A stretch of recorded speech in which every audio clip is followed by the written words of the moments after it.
അപ്പൊ hi friends, ഒന്നും പറയല്ല. ധ്രുവ് സർജയുടെ മാർട്ടിൻ എന്ന് പറഞ്ഞ സിനിമയുടെ ട്രെയിലർ 1 ഒരുപാട് എക്സ്പെക്ടേഷൻസ് ഉണ്ട്. കാരണം ഇതിന്റെ ടീസർ കണ്ട സമയത്ത് ഞെട്ടിച്ചിട്ടുണ്ടായിരുന്നു. ഒരു വമ്പൻ ഭീമൻ ഇങ്ങനെ വരുന്ന പോലെയാണ് ആ ടീസർ കണ്ടപ്പോൾ പുള്ളിക്കാരന്റെ ഓരോ ഷോട്ടിലും ഫീൽ ചെയ്തിട്ടുള്ളത്. എന്തായാലും 2 മിനിറ്റ് 7 സെക്കൻഡ് ദൈർഘ്യമുള്ളതാണ്. Let's watch. Ready. Dhruv Sarja, the man. Moscow, Hong Kong, Sydney, Turkey, തുർക്കിട, ബെർലിൻ.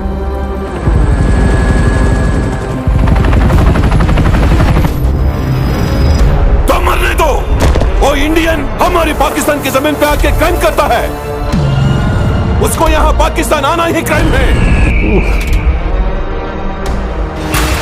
उसका इंडियन टैटू और वो दोनों को मिटा दो।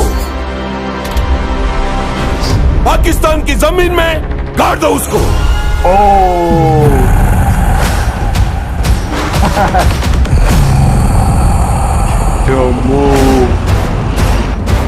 Okay, we riding in the Chevy, getting in something heavy. Know the lights cut out, just know they about to be buried. It's a lovely invitation to the fucking cemetery. I don't talk shit without me back. If you talk quick, we might hold fuck. This lane toxic, I'm sorry, I don't give a fuck. The whole optic pointed straight down at you.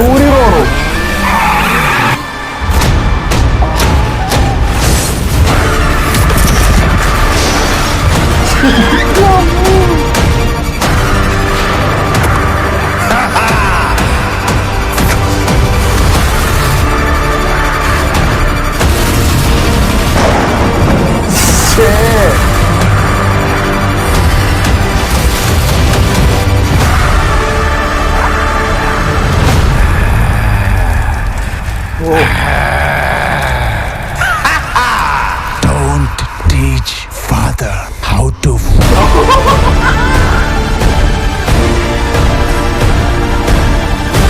Japan, Chinese, Korean, France, Russian.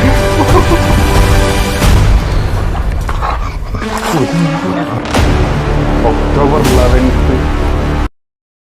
Man, it's a must watch movie. It's a must theatrical watch movie. ഒരു experience ആയിക്കോട്ടോ. വാർ, യുദ്ധമാണ് നടന്നിട്ടില്ല. നമ്മൾ KGF കാണുന്ന type കുറെ stylish കുറെ സാധനങ്ങളുണ്ട്. And Fury Road, Mad Max ഒരുപാട് സ്ഥലങ്ങളിൽ ഫീൽ ചെയ്തു. ഒന്നാമത് ആ ഒരു മരുഭൂമി പോലുള്ള സ്ഥലങ്ങളിലൂടെ വണ്ടീൻ്റെ അത് നമ്മൾ ഫ്യൂരി റോഡ് അറിയാലോ, അത് കണ്ടിട്ടുള്ള ആൾക്ക് തീർച്ചയായിട്ടും ഇങ്ങനത്തെ ഏത് സീൻ കണ്ടാലും ഫീൽ ചെയ്യും. അത് സാഹചര്യങ്ങൾ വ്യത്യാസം ഉണ്ടാവും, ആ സിറ്റുവേഷൻസ് ചേഞ്ച് ഉണ്ടാവും, പക്ഷെ വിഷ്വൽസ് കാണുമ്പോൾ നമുക്ക് അതുപോലെ ഫീൽ ചെയ്യുന്നുണ്ട്. ആൻഡ് ഗംഭീരമായിട്ടാണ് മേക്ക് ചെയ്തിരിക്കുന്നത്. ധ്രുവ് സർജ, ഇയാൾ എന്താണ്, ഇയാൾ ഒരു ഡെവിളിഷ് സംഭവം അല്ലേ. ആ ഒരു റൗണ്ടിന്റെ ഇടയിൽ വന്നിട്ട് നോക്കുന്നുണ്ടല്ലോ, എന്നിട്ട് മറ്റേ സാധനമൊക്കെ ഒരു സിംഹം ആ ടൈപ്പ് സാധനമൊക്കെ ഭയങ്കര രസമായിട്ടോ. അത് കഴിഞ്ഞിട്ട് ആ ചിരിക്കണത് finally don't teach father how to dash. കിട്ടില്ല സാധനം എൻഡില്. ഇത് ഒരു 1 man ഷോ ആയിരിക്കും സിനിമ.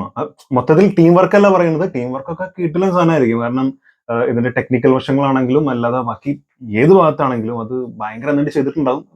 മാത്രമല്ല ഓഫ് കോഴ്സ് ഇതിന്റെ ജൂനിയർ ആർട്ടിസ്റ്റുകൾ അടക്കം അത്രയും ആളുകൾ ഇതിൽ അഭിനയിച്ചിട്ടും ഉണ്ടാവും. പക്ഷെ ബാക്കിയുള്ള ആരെയും നമുക്ക് കാണാൻ പറ്റുന്നില്ല ഇതിൽ. വില്ലൻ മറ്റു സംഭവങ്ങൾ ഒന്നും എവിടെയും സ്ട്രൈക്ക് ചെയ്യുന്നില്ല. Only Dhruv Sarja, the man, the action king. Dhruv സർജനെ മാത്രമാണ് കാണാൻ കഴിയുന്നത്. ബോഡി എന്നൊക്കെ പറയാം, കൈയൊക്കെ ഇത്ര വണ്ണുണ്ട്. കൈയൊക്കെ നമ്മളെ ഒരു തുടയുടെ അല്ലെങ്കിൽ ഒരു കൗങ്ങിന്റെ അത്ര വണ്ണുണ്ട് കൈയൊക്കെ. എന്നിട്ട് അവിടെ ഇന്ത്യൻ എഴുതിയിട്ട് എന്താ ബോഡിയൊക്കെ.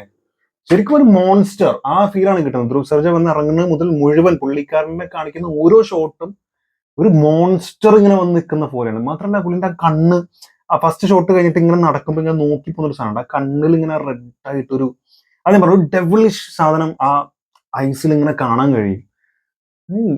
എനിക്കറിയില്ല കേട്ടോ, ഇയാള് സ്ക്രീനിൽ വന്ന് നിന്ന് കഴിഞ്ഞാൽ ചിലപ്പോൾ കുലുങ്ങും ഇങ്ങനെ സ്ക്രീനൊക്കെ. ആ ഒരു ഭയങ്കര പവർഫുൾ ക്യാരക്ടർ എന്നുള്ളത് നമുക്ക് കാണുമ്പോൾ തന്നെ അറിയാൻ പറ്റുന്നുണ്ട്. ആൻഡ് ഇങ്ങനത്തെ സിനിമകൾ ചില സമയത്ത് ഭയങ്കര വൈബാണ്. ഭയങ്കര ആക്ഷൻ പടങ്ങൾ കാണണമെങ്കിൽ ഈ തെലുഗു കന്നഡ പടങ്ങളൊക്കെ ഇത്തരത്തിലുള്ള പടങ്ങൾ കാണുമ്പോൾ കിട്ടുന്ന ഒരു ഫീൽ ഭയങ്കര രസം. കാരണം നമ്മൾ ഭയങ്കര സ്റ്റോറി ഓറിയന്റഡ് സംഭവങ്ങൾ കണ്ട് കണ്ട് കണ്ട് കണ്ട് അങ്ങനത്തെ പല ജോണർ കണ്ട് ഈ പക്ക ആക്ഷൻ ഇത്തരത്തിലുള്ള സാധനങ്ങൾ നമ്മൾ കാണുന്ന സമയത്ത് അത് കിട്ടുന്ന ഒരു ഫീൽ ഭയങ്കര തന്നെയാണ്. അതിന്റെ BGM മ്യൂസിക് ഒക്കെ കിടലും.